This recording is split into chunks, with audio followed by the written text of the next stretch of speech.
SAN news బులెటిన్ల ముందుగా headlines.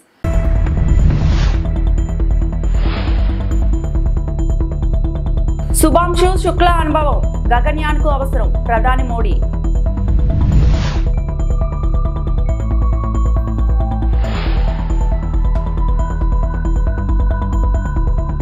P4 అమలు కార్యక్రమాన్ని ప్రారంభించిన సీఎం చంద్రబాబు.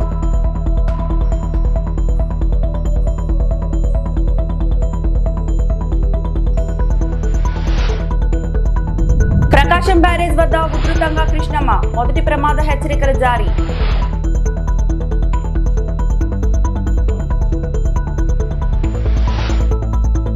భవిష్యత్తులో భారత్ చేపట్టబోయే గగన్యాన్ ప్రాజెక్టుకు భారతీయ వ్యోమగామి శుభాంశు శుక్లా అంతరిక్ష అనుభవాలు చాలా అవసరమని ప్రధానమంత్రి నరేంద్ర మోడీ అన్నారు. 2010లోపు మనం మరో 40 నుంచి 50 మంది వ్యోమగాములను తయారు చేసుకోవాల్సిన అవసరం ఉందని తెలిపారు. భారత్ చేపట్టబోయే గగన్యాన్ ప్రాజెక్టుపై ప్రపంచం మొత్తం ఆసక్తి కనబరుస్తోందని, ఇందులో భాగం కావడానికి అనేక మంది శాస్త్రవేత్తలు ఎదురు చూస్తున్నారని శుక్లా ప్రధానికి తెలిపారు. ప్రధాని నరేంద్ర మోడీతో జరిగిన భేటీకి సంబంధించి మంగళవారం శుక్లా సోషల్ మీడియాలో షేర్ చేశారు. అందులో ప్రధాని మాట్లాడుతూ गगनयान प्रोजेक्ट को शुभांशु अंतरिक्ष यात्रा तो तोली अड़गु पड़िंदन्नारु. की प्रॉब्लम सॉल्व करने में हमारी मदद कर सकती है. पहला एक बार एक कोई भारतीय आया. जी सर. तो भारतीय को देख करके उनके मन में क्या रहता है, क्या पूछते हैं, क्या बात करते हैं, ये बाकी जो दुनिया के देश के लोग होते हैं. जी सर. मेरा पर्सनल अनुभव जो रहा है सर पिछले 1 साल में, मैं तो जहां भी गया जिससे भी मिला सभी लोग बहुत खुश हुए मुझसे मिलके, बहुत एक्साइटेड थे बात करने में, आके मुझसे पूछने में कि मतलब आप लोग क्या कर रहे हैं, कैसे कर रहे हैं. और सबसे बड़ी बात ये थी कि सबको इसके बारे में मालूम था कि भारत स्पेस के क्षेत्र में क्या कर रहा है. सबको इस बारे में जानकारी थी. और सब मुझसे ज्यादा तो कई लोग थे जो गगनयान के बारे में इतना एक्साइटेड थे, जो आके मुझसे पूछ रहे थे कि आपका मिशन कब जा रहा है. एंड मेरे ही क्रूमेट जो मेरे साथ थे मुझसे साइन करवा के लिख के लेके गए हैं कि जब भी आपका गगनयान जाएगा आप हमें इनवाइट करेंगे और लॉन्च के लिए, और उसके बाद जल्दी से जल्दी हमें आपके व्हीकल में बैठ के जाना है. तो मुझे लगता है सर कि बहुत ज्यादा उत्साह है. ये सारी आपको टेक जीनियस के रूप में बुलाती थी, क्या कारण? नहीं सर, वो लोग मुझे लगता है बहुत काइंड है जो इस तरह से बोलते हैं. बट मेरी जो ट्रेनिंग रही है सर, जो एयरफोर्स में ट्रेनिंग रही है और उसके बाद हम लोग ने टेस्ट पायलट की ट्रेनिंग की सर. तो मैं एयरफोर्स में जब गया था तो मुझे लगा था कि पढ़ाई नहीं करनी पड़ेगी, बट मुझे इसके बाद बहुत पढ़ाई करनी पड़ी जो मुझे पता नहीं था. और टेस्ट पायलट बनने के बाद तो एक ये काइंड ऑफ एक इंजीनियरिंग का एक डिसिप्लिन बन जाता है सर. इसरो में ट्रेनिंग की, हमारे साइंटिस्ट ने हमको पढ़ाया तो 3-4 साल. तो मुझे लगता है कि हम लोग काफी अच्छे से तैयार थे सर इस मिशन के लिए जब पहुंचे. मैंने जो आपको होमवर्क कहा था तो उसका क्या प्रोग्रेस हुआ है? बहुत अच्छा प्रोग्रेस हुआ है सर. और लोग काफी हंसे थे मेरे साथ. उस मीटिंग के बाद उन्होंने मुझे चढ़ाया भी था कि आपके प्रधानमंत्री ने आपको होमवर्क दिया है. दिया तो है और बहुत जरूरी है सर. हमें इस बात का आभास था, मैं गया ही इसलिए था. मिशन तो एक सक्सेसफुल हुआ है सर, हम लोग वापस आ गए हैं, लेकिन ये मिशन अंत नहीं है, मिशन तो शुरुआत है. तो अरे तो मैंने उसी दिन भी कहा, आपने उस दिन बोला था सर, हमारा पहला कदम है, पहला कदम है सर. तो इस पहले कदम का मेन जो उद्देश्य था वो यही था कि हम कितना कुछ इससे सीख के हम वापस ला सकते हैं. लेकिन सबसे बड़ा काम होगा हमारे सामने, एक बहुत बड़ा एस्ट्रोनॉट का पूल होना चाहिए हमारे पास सर. పార్లమెంట్ ఆవరణలో ఇండియా కూటమి ఎంపీల నిరసన. ఓటు చోరీ వ్యవహారంలో నిరసన తెలియజేస్తూ ఎలక్షన్ కమిషనర్ ఫోటోలను ప్రదర్శించిన కూటమి ఎంపీలు.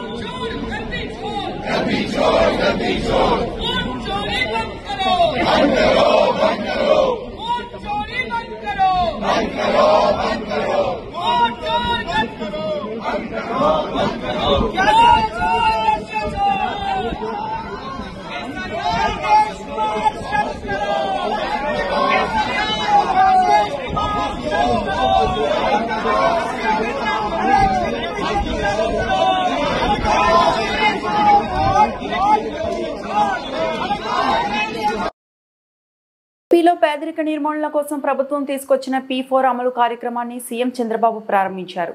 బంగారు కుటుంబాలు మార్గదర్శులతో సీఎం ముఖాముఖి నిర్వహించారు. ఉగాది రోజున కార్యక్రమాన్ని లాంఛనంగా ప్రారంభించిన సంగతి తెలిసిందే. ఇప్పటి వరకు ప్రభుత్వం బంగారు కుటుంబాలు మార్గదర్శుల ఎంపిక ప్రక్రియ చేపట్టింది. P4లో దాదాపు 13 లక్షల బంగారు కుటుంబాలను గుర్తించింది. మార్గదర్శులుగా 1.40 లక్షల మంది పారిశ్రామికవేత్తలు, ప్రవాసాంధ్రులు ముందుకొచ్చారు. ఇప్పుడే మన కళ్ళ ముందర కనపడ్డారు. ఇంటర్మీడియట్ పాస్ అయింది అమ్మాయి. చిన్నప్పుడే పెళ్లి చేశారు. పెళ్లి చేస్తే దురదృష్టం భర్త చనిపోవడం, అక్కడి నుంచి ఏం చేయాలనో దిక్కుదిలిన పరిస్థితి, తల్లి ఆధారం. అలాంటి అమ్మాయి చరిత్రలో ఒక మార్పు ఈ P4 ఏదైతే SCL అడాప్ట్ చేసుకుని, ఇది మనందరికీ నమ్మశక్యం కాకపోయినా ఒక ఇంటర్మీడియట్ పాస్ అయిన అమ్మాయిని 2 నెలల్లో ట్రైనింగ్ ఇచ్చి 1 నెలలో ఉద్యోగం ఇప్పించి నెలకు 15-20 వేల రూపాయలు సంపాదించే స్థాయికి తీసుకొచ్చారంటే ఇది వాస్తవం. అది యొక్క P4 యొక్క ఫలితం అని చెప్పి కూడా మీ అందరికీ తెలియజేస్తున్నా. ఆ అమ్మాయికి శక్తి ఉంది, తెలివితేటలు ఉన్నాయి, నేను కూడా పైకి రావాలనే ఆలోచన ఉంది. కానీ ఆ ఆలోచనని ఆచరణలో పెట్టడానికి దారి తెలియదు. ఆ సమయంలో మనం ఇచ్చిన కార్యక్రమం వల్ల SCL ముందుకు రావడం, 2 నెలలు శిక్షణ ఇవ్వడం, అక్కడి నుంచి ఆ అమ్మాయిని ప్లేస్మెంట్ ఇవ్వడం, ఈరోజు 15,000 రూపాయలు సంపాదించడమే కాకుండా ఆ అమ్మాయి భవిష్యత్తులో నేను కూడా ఒక మార్గదర్శి కావాలి, ఈరోజు నేను బంగారు కుటుంబం, భవిష్యత్తులో నేను మార్గదర్శి కావాలనే సంకల్పంతో ముందుకు పోతుందంటే అది ఆ అమ్మాయికి ఉండే విశ్వాసం అని చెప్పి కూడా నేను మీకు తెలియజేస్తున్నా. ఒకరిద్దరు కాదు, సమాజంలో అందరికీ ఇలాంటి కోరికలు ఉన్నాయి. అలాంటి కోరికలు ఉన్నప్పుడు వాళ్ళని ఏ విధంగా పైకి తేవాల్సిన అవసరం ఉంది. తెలుగుదేశం పార్టీ ఎమ్మెల్యే దెబ్బకు మహిళలు హడలిపోతున్నారు అంటూ ధ్వజమెత్తారు వైసీపీ అధికార ప్రతినిధి ఆర్ఏ శ్యామల. అంతేకాదు టీడీపీ నేతలు మొత్తం ఆ పార్టీ నేత నందమూరి బాలకృష్ణ చెప్పిన మాటల్లో ఫాలో అవుతున్నారు అంటూ సెటైర్లు వేశారు. తాజాగా రాష్ట్రంలో వెలుగు చూసిన కొన్ని ఘటనలపై మీడియాతో మాట్లాడిన ఆమె, ఎన్నికల ప్రచార సమయంలో కూటమి ప్రభుత్వం అధికారంలోకి వస్తే రాష్ట్రంలో మహిళల బాధ్యత మాది అన్న చంద్రబాబు, పవన్ కళ్యాణ్ గత 15 నెలలుగా రెడ్ బుక్ రాజ్యాంగం అమలు చేస్తున్నారు అని ఫైర్ అయ్యారు. కూటమి ఎమ్మెల్యేలు అధికారులపై జులుం ప్రదర్శిస్తున్నారు, మాట వినని అధికారులను వేధిస్తున్నారు. మహిళా ఉద్యోగులపై ఎమ్మెల్యేల దాష్టికాలు పెరుగుతున్నాయి. ఆముదలవలస టీడీపీ ఎమ్మెల్యే కూన రవికుమార్ అర్ధరాత్రి మహిళా ఉద్యోగిని కార్యాలయాలకు రమ్మంటున్నారు, అర్ధరాత్రి వీడియో కాల్స్ చేస్తున్నారు, మాట వినకపోతే సస్పెండ్, బదిలీ అంటూ ఆవేదన వ్యక్తం చేస్తున్నారు. కూటమి ప్రభుత్వం అధికారంలోకి వచ్చిన తర్వాత ఏం జరుగుతోందో ఈ రోజు నేను మీకు చూపిస్తాను. నిజం మాట్లాడాలంటే గత 15 నెలలుగా ఈ కూటమి ప్రభుత్వం అధికారంలోకి వచ్చిన దగ్గర నుంచి రాష్ట్రంలో రాబందులు స్వైర విహారం చేస్తున్నారు. పొలిటికల్ గవర్నెన్స్, రెడ్ బుక్ పేరుతో రాజ్యాంగ హక్కులను కాలరాస్తోంది ఈ కూటమి సర్కార్. చంద్రబాబు అండతో ఉద్యోగులు, దళితులు, మహిళలపై ఎమ్మెల్యేలు చేస్తున్న దాడులు, దాష్టికాలు చెప్పనలవి కాకుండా ఉన్నాయి.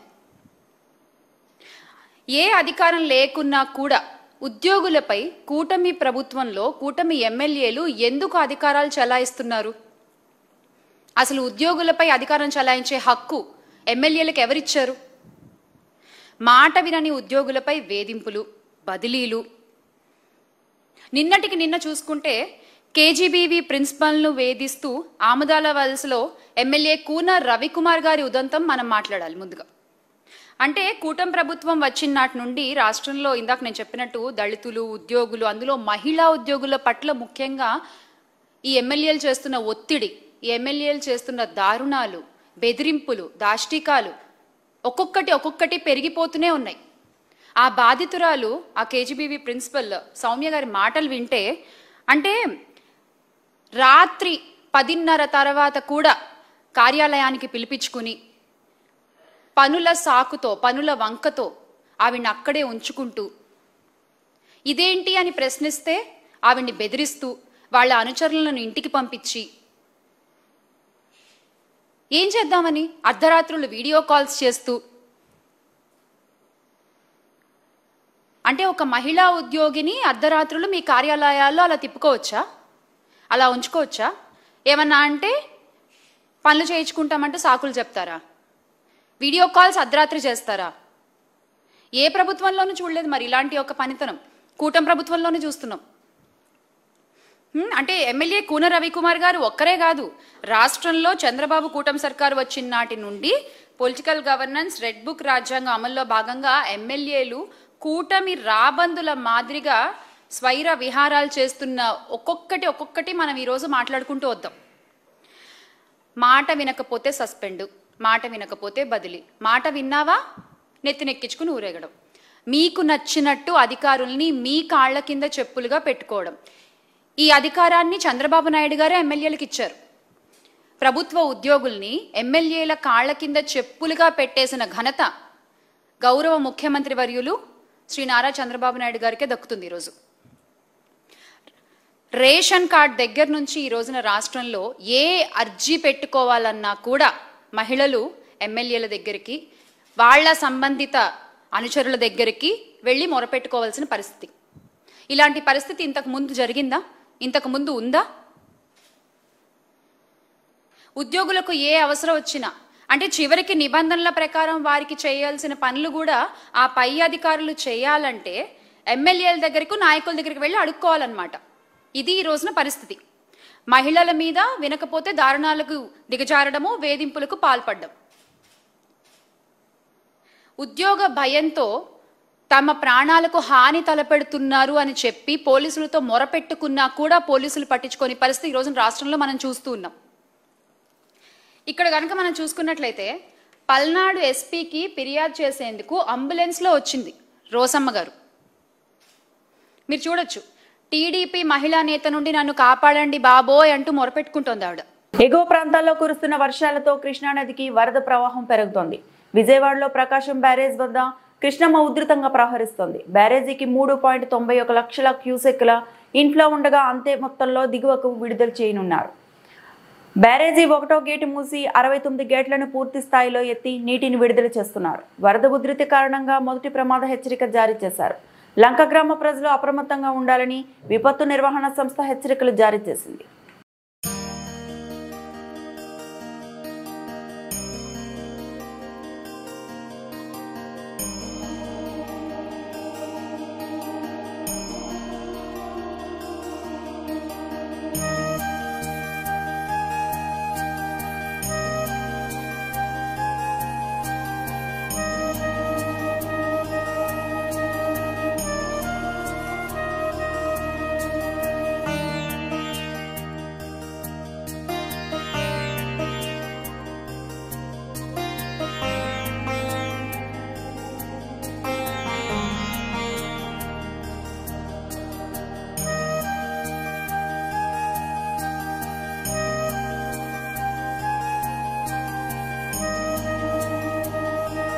అత్యంత విలువైన భూములను అయిన వాళ్లకు పప్పు బెల్లాల్లా కట్టబెడుతుంది కూటమి ప్రభుత్వం.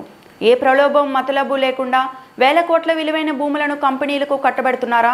100 కోట్ల విలువైన విశాఖ భూమిని ఊరు పేరు లేని కంపెనీలకు 99 పైసలకు దారాదత్తం చేస్తున్నారు అని మేరుగు నాగార్జున మాజీ మంత్రి బాపట్ల జిల్లా వైఎస్ఆర్సీపీ అధ్యక్షులు విమర్శించారు.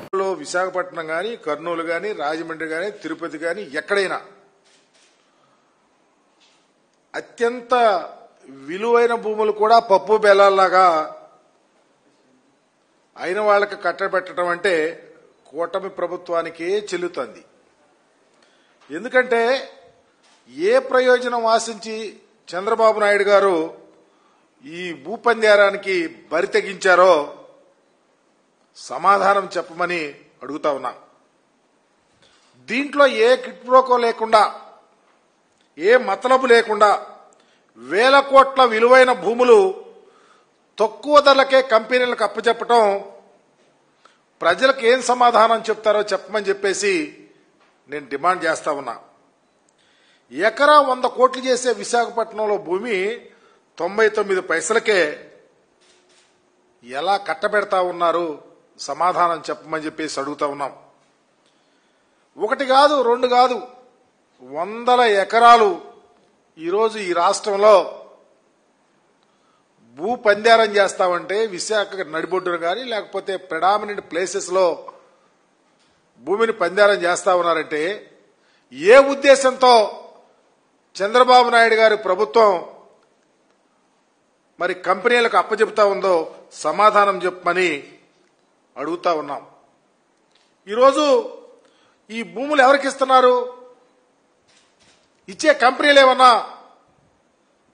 ఒక ప్రెస్టీజియస్ కంపెనీ కానీ, కొన్ని ఉద్యోగావకాశాలు కల్పిస్తానే ఒక నమ్మకంలో ఉన్న కంపెనీ కానీ,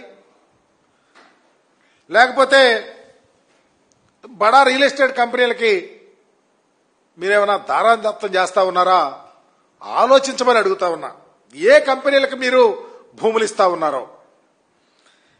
ఈరోజు ఐటీ కంపెనీలు పేరు మీద ఊరు పేరు లేనటువంటి, అక్కడ వర్క్ కూడా జరగనటువంటి కంపెనీలకు మీరు భూములు అప్పలంగా కట్టబెడతా ఉన్నారంటే దానిలో మతలబు చెప్పాల్సిన బాధ్యత ప్రభుత్వం మీద ఉంది. లిఫ్ట్ అనే పేరుతో ఈ విలువైన భూములన్నిటినీ పందేరం చేయటానికి ఆస్కారం కల్పించారు. ఆ లిఫ్ట్ అంటే land incentive for tech hubs అని. దీని పేరు మీద అప్లై చేసుకోవటానికి అవకాశం ఐటీ కంపెనీలకు ఇవ్వటం. ఇది చరిత్రలో ఎప్పుడన్నా ఏ రాష్ట్రంలో కానీ జరగల. పర్టికులర్గా ఆంధ్రప్రదేశ్లో విలువైనటువంటి భూములు, ఉదాహరణకి ఈ రాష్ట్రంలో ప్రిడామినెంట్ గా ఉన్నటువంటి భూముల్ని అవజేసే కార్యక్రమం రాష్ట్ర ప్రభుత్వం తీసుకుంది. ఆ కార్యక్రమంలో భాగంగానే 1-2 కొంచెం పేరున్నటువంటి కంపెనీలు తీసుకోవటం, ఆ ముసుగులో అసలు కంపెనీలు ఉన్నాయో లేవో తెలియనటువంటి వారికి అలాట్ చేయడానికి కూడా ముందుకొచ్చినటువంటి పరిస్థితిలో భాగమే విశాఖపట్నంలో వర్షా కంపెనీకి భూములు అలాట్ చేయాలనుకోవటం. మంచి మంచి కంపెనీలకు అవకాశాలు ఇవ్వకుండా ఓన్లీ యూరప్ అంటే అక్కడ దరిదాపు నాన్ ఐటీ కంపెనీస్ ఎక్కువగా ఉన్నటువంటి వాళ్ళకి ఇవ్వటం అంటే దీనిలో మతలబు ఏంటి అని అడుగుతా ఉన్నా. ఇక్కడ ఎంత క్రిప్టోగా జరగడానికి ఆస్కారం ఉందో గమనించమని అడుగుతా ఉన్నా. ఐటీ కంపెనీల పేరు మీద నాన్ ఐటీ కంపెనీలకు మీరు ఇస్తా ఉన్నారంటే, గ్లోబల్ సిస్టాన్ని ఇన్వాల్వ్ చేయకుండా యూరప్కే ప్రయారిటీ ఇచ్చారంటే, స్విట్జర్లాండ్ అంటే ఆ దేశాలకి మీరు అవకాశం కల్పించారంటే, దీనిలో మీరు ఎందుకు బోర్డర్ గీసుకున్నారు? గ్లోబల్ ఉద్యోగులను ఎంత దారుణంగా మోసం చేశారు. ఉద్యోగ అవకాశాలు కల్పిస్తారని చెప్పారు. ఏదైనా ఉందా? ఇలాంటి మీరు భూములు పంజారం చేస్తూ కంపెనీలకు ఇస్తా ఉంటే, ఈ కంపెనీల ద్వారా ఈ రాష్ట్రంలో మీరు ఎంతమందికి ఉద్యోగ అవకాశాలు కల్పిస్తా ఉన్నారో చెప్పలేని స్థితిలో మీరు ఉన్నారంటే, విలువైన భూములనేమో కారు చౌకగా అప్పలంగా ఇచ్చేస్తున్నారు. నిరుద్యోగులకు అవకాశాలు కల్పించడం లేదు, ఉద్యోగ అవకాశాలకు ఆలోచిస్తాం లేదు. చివరికి పాపం ఉద్యోగస్తులను నిలువున ముంచినటువంటి పరిస్థితి ఈ రాష్ట్రంలో దాపురించిందంటే. మహబూబాబాద్ జిల్లా నరసింహులపేట మండల కేంద్రంలో యూరియా బస్తాల కోసం రైతుల ధర్నా. రైతుకు యూరియా దెబ్బ. గతం కంటే యూరియా సరఫరా చాలా తక్కువ. ఎరిపెక్కిన మొక్కజొన్న, రోడ్డెక్కిన అన్నదాత. ఒక్కసారి కూడా యూరియా చల్లని రైతులు. మహబూబాబాద్ జిల్లాలో రైతులకు యూరియా కొరత. ఏప్రిల్ నుండి ఆగస్టు వరకు వచ్చిన యూరియా 7,900 మెట్రిక్ టన్నులు వచ్చింది. ఓల్డ్ బ్యాలెన్స్ 1,400 మెట్రిక్ టన్నులు. మొత్తం 9,300 మెట్రిక్ టన్నులు మాత్రమే. గతంలో ఓపీ 15,000 మెట్రిక్ టన్నులు, 55,000 పోయినసారి వచ్చిన మొత్తం యూరియా. ఈ సీజన్లో ఆగస్టులో మనకు సుమారు 10,000 మెట్రిక్ టన్నులు అవసరం.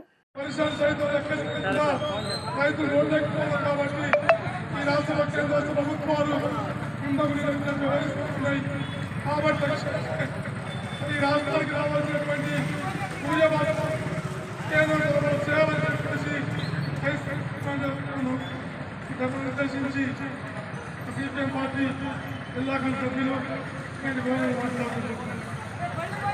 ఈరోజు నర్సింహపేట మండల కేంద్రంలో గల రైతులకు యూరియా లేక గత వారం విఘ్నేశ్వరుని ప్రతిమ ఏర్పాటుకు ఆర్థిక సహాయం. ప్రకాశం జిల్లా పెద్ద దోర్నాల సేఫ్టీ డ్రైవర్స్ కాలనీలో, దాసరి కాలనీలో వినాయక చవితి సందర్భంగా ప్రతిమ ఏర్పాటుకు డ్రైవర్స్ యూనియన్ అధ్యక్షులు, వైఎస్ఆర్సీపీ టీఎన్టీయూసీ అధ్యక్షులు షేక్ షావలి 10,000 రూపాయల ఆర్థిక సహాయం అందించారు. ఈ సహాయానికి కాలనీవాసులు కృతజ్ఞతలు తెలిపారు. ఈ కార్యక్రమంలో కమిటీ సభ్యులు సాయి, శివ, బన్నీ, మల్లికార్జున, శ్యామ్, రిషి తదితరులు పాల్గొన్నారు.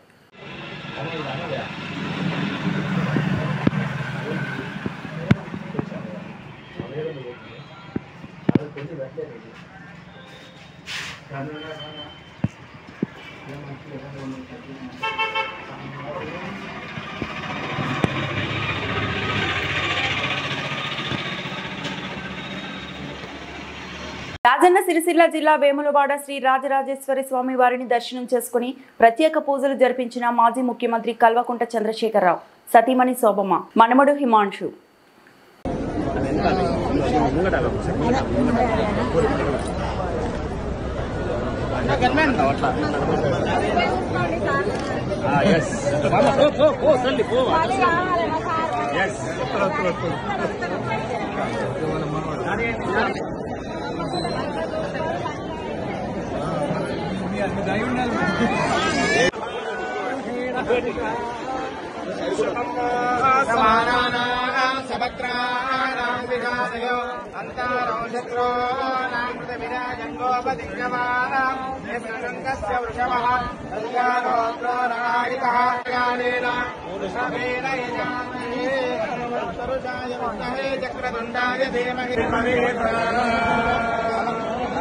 రాజాయ ప్రణయ సాహినే శ్రవణాయ కుర్మహే కామాయ మహ్యం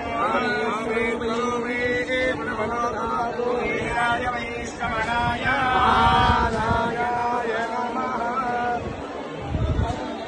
ఈ వార్తలు ఇంతటితో సమాప్తం.